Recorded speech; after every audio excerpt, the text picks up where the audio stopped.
that's a good start. But also, I would just like to say that I was given sort of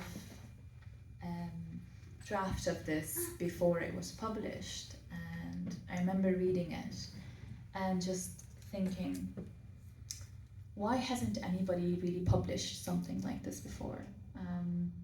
And I thought, you can't really publish something like this book if Palestine is not like deeply embedded within you. And I realized that Brendan and Palestine are inseparable.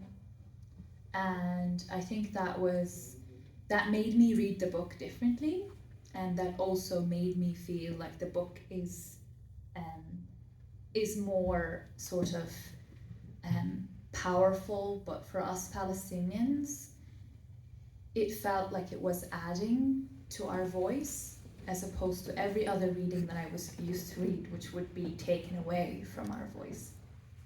So I do thank Brendan for writing this book, but also for giving it to me to give it a look. And I did have a few mean comments, but I mean, he was very kind. He took it not very well.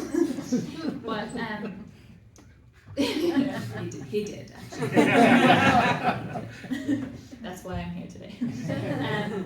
So I do obviously research on Palestine a lot, and all of the research I do, and the type of work that I do on like critiquing liberal peace building, along with a lot of the work that Brendan does, means that I have to read sometimes really awful literature, ones that are full of Islamophobia, are full of Orientalist tropes, and anti-Palestinian racism, and completely distorting Palestinian history. So it's a breath of fresh air to have something to read where you're not in that space, not just like closing the book and just being so iffy about it. And I always read things and think, who gave them the right to speak about Palestine in that way? And I feel like if you want to speak on Palestine, you have to at least really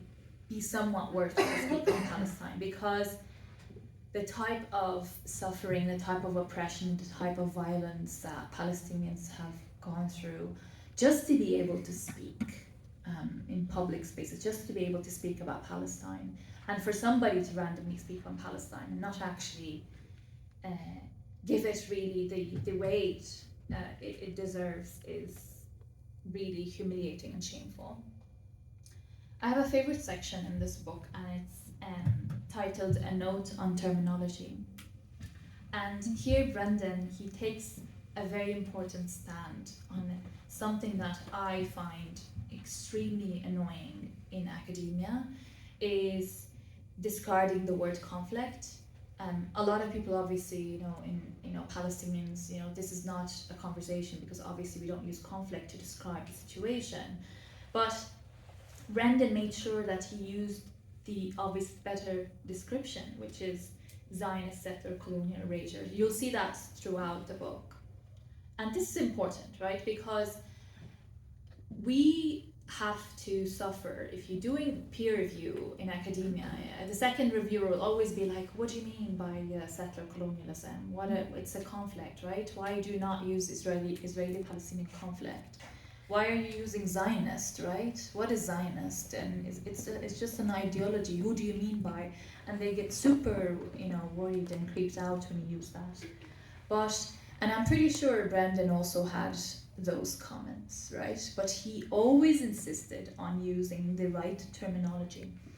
And in that part and section, he made sure that this is clear, that he understands that language is very important, and that language and naming and framing are tools of power.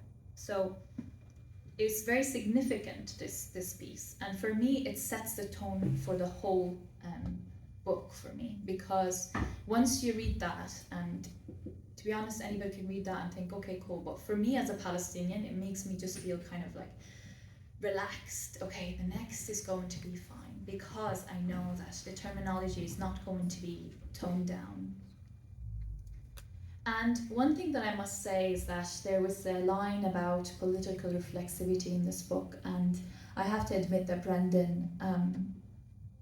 demonstrated that political reflexivity himself in his writing. And it's a very, very important task to do, that you're not just writing on people, on a topic, but you're also being, you're reflecting on what you're writing, and you're reflecting politically. What does it mean that I speak on this? What does it mean that I write on this?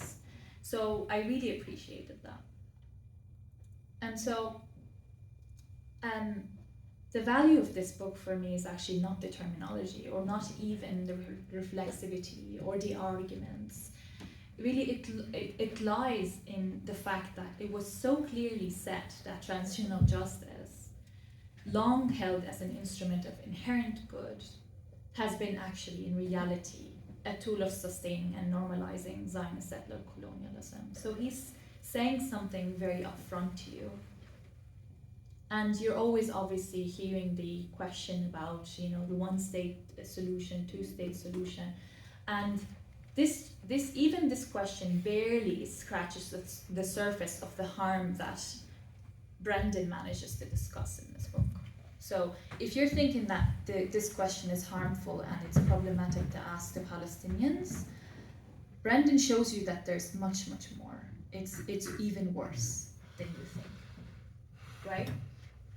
So in the sense, Brendan's work really showed that, this, as he describes it, transitional justice industry, as is often dressed as humanitarian and good, is deeply tied to imperialist frameworks, right? That at best seek to contain Palestinian aspirations of liberation, of full liberation from the river to the sea, but at worst is also to eliminate them, right? So even transitional justice today will sit in front of you, and the practitioners will sit in front of you and justify the current genocide. And this is how brutal transitional justice has become. So we're seeing all of these practitioners today and speaking on and opening, conferences and talking about, they're very busy at the moment, trying to draft solutions, proposals for reconciliation. What do we do after this genocide? They don't call it genocide, they call it something else, I don't know, like very, carnage, or sometimes, dispute, or I don't know what other language they use.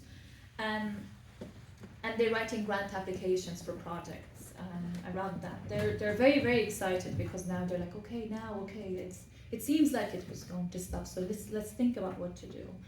So you can see how these transitional justice practitioners are right now also engaging in that form of violence that Brendan very much puts clearly in this book. And this book was published before the the current genocide has started.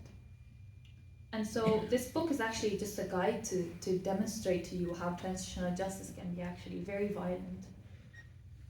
And so the most important element for me in Brendan's work has been the item on decolonial praxis, right? We've seen people write about decolonial theory when it comes to Palestine, but I think that the use of decolonial praxis is very important, because it means something. And for Brendan, it means it's rooted not just in some sort of buzzword of decolonization, it's rooted in land back.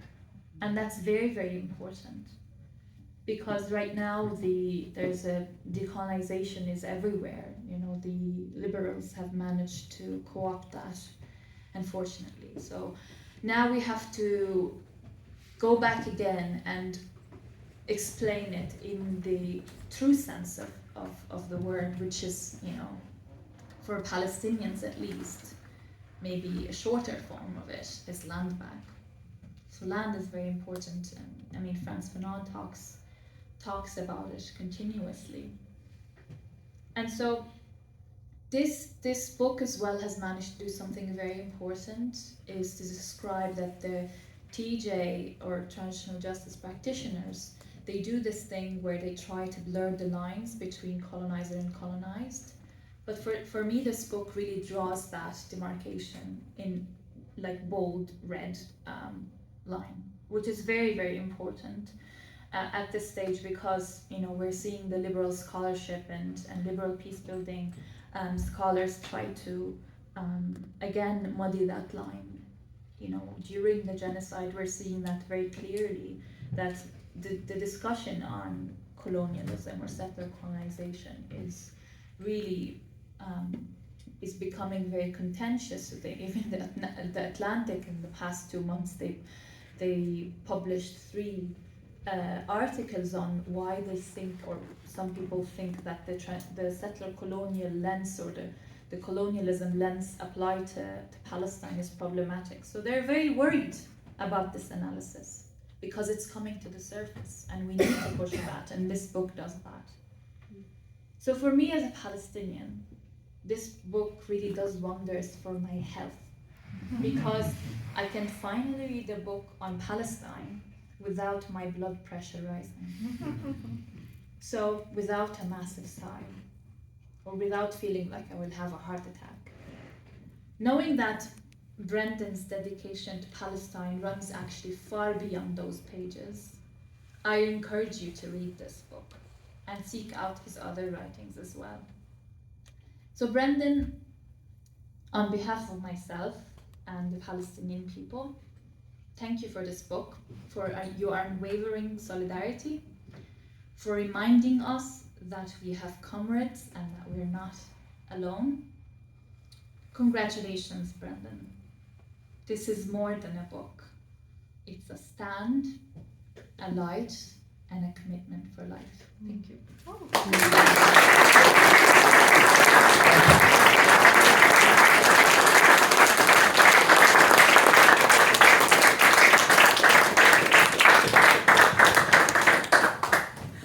Thank you, Vanna.